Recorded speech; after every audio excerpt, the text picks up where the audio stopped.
World's fastest bumper car update.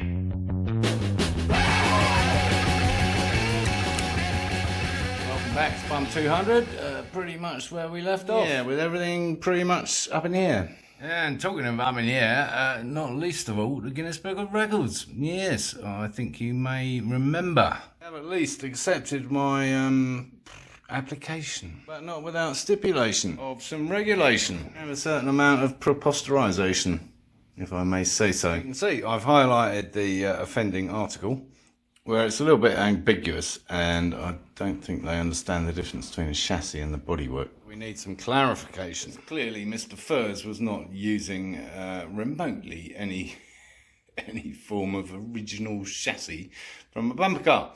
It was totally custom made. Last time I drove a bumper car, I'm pretty sure it didn't have wheels like that. Yes, no, they're not original bumper car wheels, are they? Obviously, I'm contesting the rules of the contest. Patiently waiting to hear back from them. I'll let you know when I hear anything. So, meantime, not much progress because, of course, we can't stop chopping stuff off and cheating.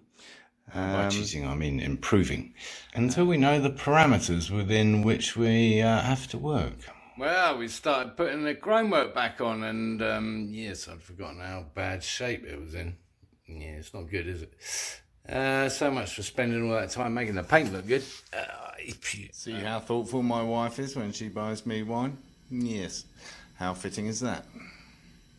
And on the same subject, and our friends at the Guinness World Records, I've been looking into some other records. Their unnecessarily stringent demands for this particular one.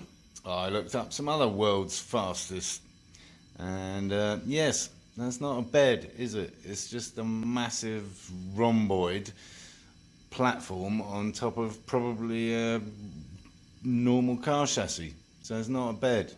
And that's not a sofa either. That's a sofa and a desk tacked onto, again, probably a standard car chassis with a big motor in it. So it should do a lot faster than the world record. This is a motorised sofa.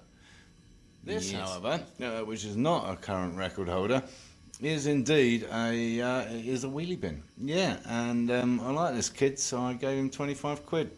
Good luck, mate. Time to start thinking about chassis. And yeah, I wasn't kidding. This is that whiteboard stand. It's boxed aluminum. It's fairly strong.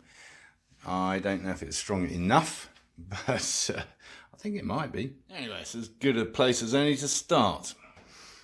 So, potentially something like this. You can see where the front wheels are going to go. Here and here.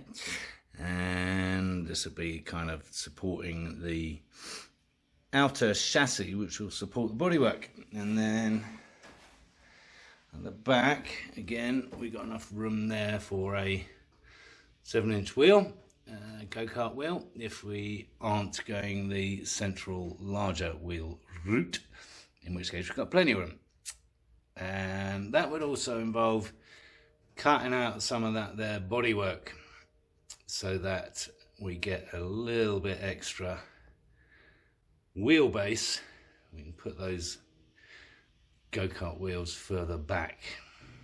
And actually those horizontals are almost perfect length, because here's what I envisage the rest of the kind of outer skirt chassis, which will home the tyre, the bumper. And I've had some ideas on that too. Whether we'll get away with it or not, I don't know. But there is at least a cheap alternative to begin putting everything together with. Whether we have to invest in $900 worth of actual bumper tyre, I don't know. We await the Guinness Book of Records. Well, I think we're ready.